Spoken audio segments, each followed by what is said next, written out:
Baik saudara, sebagai sebuah negara yang pusat membangun, cabaran yang perlu digalas majikan dalam memastikan aspek keselamatan dan kesihatan pekerjaan sentiasa berada pada tahap optimum semakin besar. Ya betul tu. Namun sejauh mana aspek itu diambil perhatian oleh majikan maupun pekerja bagi memastikan persekitaran kerja yang kondusif sekaligus mengelak sebarang bencana. Dan sempena Hari Pekerja, Dilailah Kadir bertemu wakil industri untuk melihat sejauh mana aspek keselamatan dan kesihatan menjadi keutamaan dalam setiap bidang pekerjaan yang dilakukan.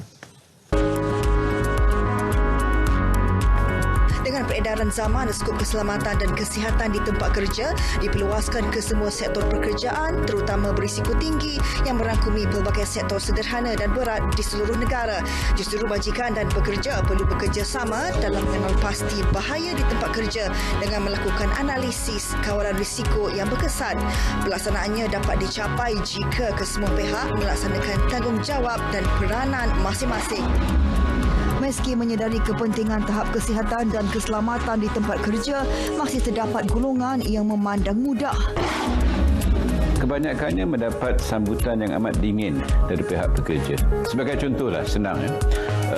Kalau pekerja itu diberikan PPEs, protective equipment dan clothing semua, mereka lebih gemar untuk tidak memakainya kerana mereka kata itu menyusahkan.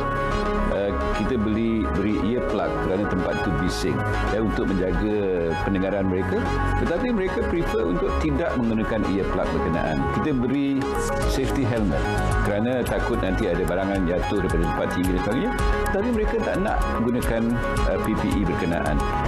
Justru beberapa langkah perlu dilakukan oleh pihak majikan, antaranya menubuhkan Jawatan Kuasa Keselamatan dan Kesihatan Pekerja KKP di sesebuah organisasi atau tempat kerja yang mempunyai 40 atau lebih pekerja. Selain itu, kehadiran pekerja ke kempen atau kursus keselamatan perlu diletakkan sebagai indeks prestasi utama kepada semua pekerja, lebih-lebih lagi majikan untuk meningkatkan tahap kesedaran mereka. Kerana ini bagi saya soal keselamatan dan kesihatan pekerjaan ada hubung kait dengan kepimpinan, leadership. Kepimpinan sangat penting. Jadi dalam satu organisasi, siapa yang jadi pemimpin? Siapa yang ketua? Ketua ialah ketua pegawai pentadbir ataupun ketua pengarah sesuatu jabatan. Manakala di peringkat awam dan swasta pula, Timbalan Menteri Sumber Manusia Datuk Mahfuz Omar mencadangkan agar penguatkuasaannya dipertingkatkan. Maksudnya ditingkatkan dia punya hukuman itu, denda itu.